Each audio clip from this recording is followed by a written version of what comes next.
Donner un nom sans connaître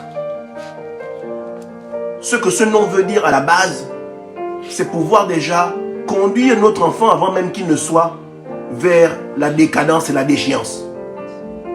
Alléluia. Voyez-vous, Rachel, au paroxysme de sa souffrance, elle a appelé son fils Ben-Oni. Alléluia. Ce qui signifie fils de ma douleur. Mais Jacob, lui, qu'est-ce qu'il a fait? Il a changé le nom Ben-Oni, il a mis Benjamin. Voyez-vous, parce que Rachel, en accouchant, était vraiment troublée à ce moment-là. Elle a accouché Ben-Oni. Elle a donné le nom. Parfois, les parents donnent des noms parce qu'on a souffert. On peut appeler le nom, par exemple, douleur, souffrance. Mais on ne se rend pas compte qu'en donnant un nom comme ça, on est plutôt en train d'enterrer la destinée de l'enfant.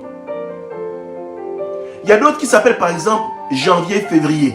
Mais ce sont des noms qui sont donnés par ordre astrologique. Alléluia. Donc vous donnez des noms à vos enfants en fonction de la date, des heures ou du mois il est né.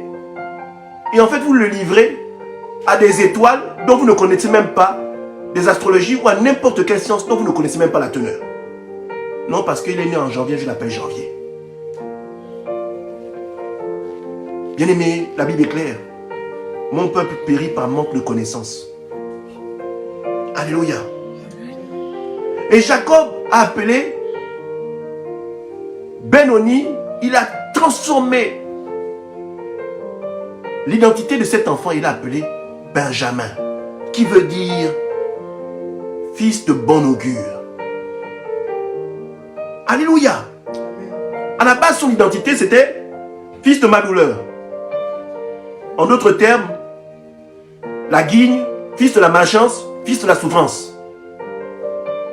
Mais Jacob vient, inspiré par Dieu, l'appelle Benjamin. Voyez-vous, Jacob avait compris une dimension que Rachel n'avait pas comprise, ou que bon nombre de personnes ne comprennent pas aujourd'hui. On donne les noms des parents, des grands-parents, parce que c'est quelqu'un qui a été un grand guerrier avant, ou une grande guerrière avant, on donne ça à la fille.